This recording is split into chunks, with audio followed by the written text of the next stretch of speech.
Sports Refresh. This is the weekly show that breaks down all of the biggest news in sports for you. I'm the host, Lucky Roberts, and let's get back into it, starting in England with some tennis action. It's time to crown the winners of the Wimbledon Championships in tennis, as the men's finals finished up yesterday and the women's finals finished up on Saturday. But let's travel back to last week, where we left off with the round of 16. The biggest match in the round of 16 was between number 1 ranked Jannik Sinner and number 19 Grigor Dimitrov.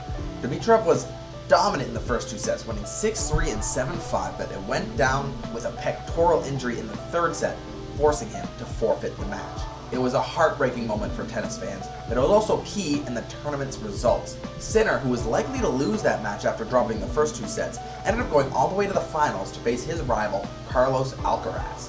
These two had a legendary matchup in the French Open earlier this year and faced off again in the finals of the biggest tournament in the world for tennis.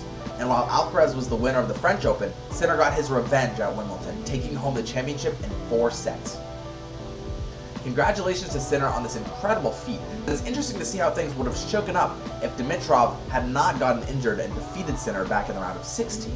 Moving on to the women's side now, we left you off last week with the number 1 ranked Aryna Sabalenka having the tournament essentially to herself after players ranked 2 to 6 were all upset early in the tournament. While it seems Sabalenka would be able to walk her way to the championship, she was upset too in the semifinals matchup due to number 13 Amanda Anisov taking her down.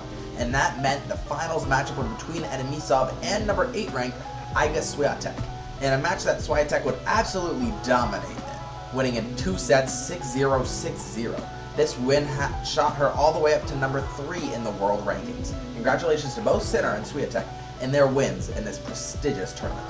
The final tennis Grand Slam of the year is the US Open, which kicks off in late August. Let's move on now to some baseball news, starting off with a little check-in on the top teams in the MLB. The biggest story in the league right now are the Toronto Blue Jays. They have started the season with a decent record and now have caught fire and shot up to the number 1 seed in the AL East division. Right fielder George Springer has been the best player on the team thus far, leading them in both home runs and RBI.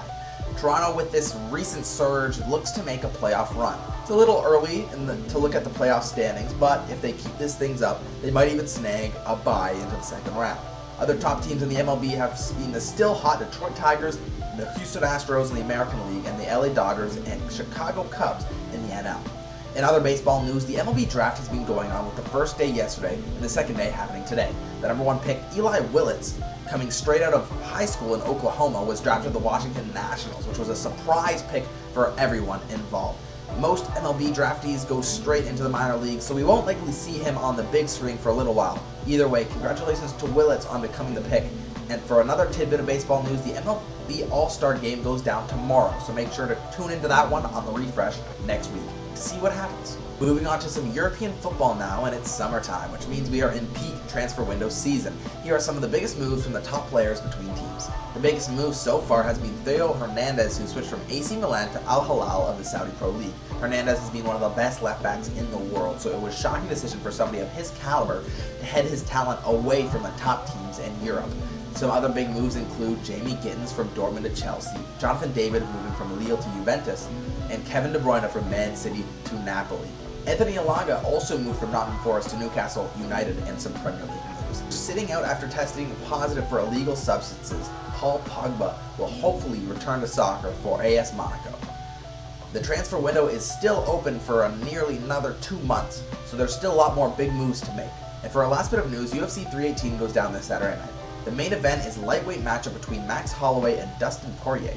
Both of these fighters are out of their primes and in their mid-30s, but have a history with each other. They fought once in 2012, once in 2019, where Poirier took the win in both matchups. This third bout between the two will be a fun look into the past for fans. Make sure to tune in next week to see who wins that matchup. And that's it for this week's episode of the Shutter Sports Refresh. I've been your host, Lucky Roberts, and I hope you learned something today.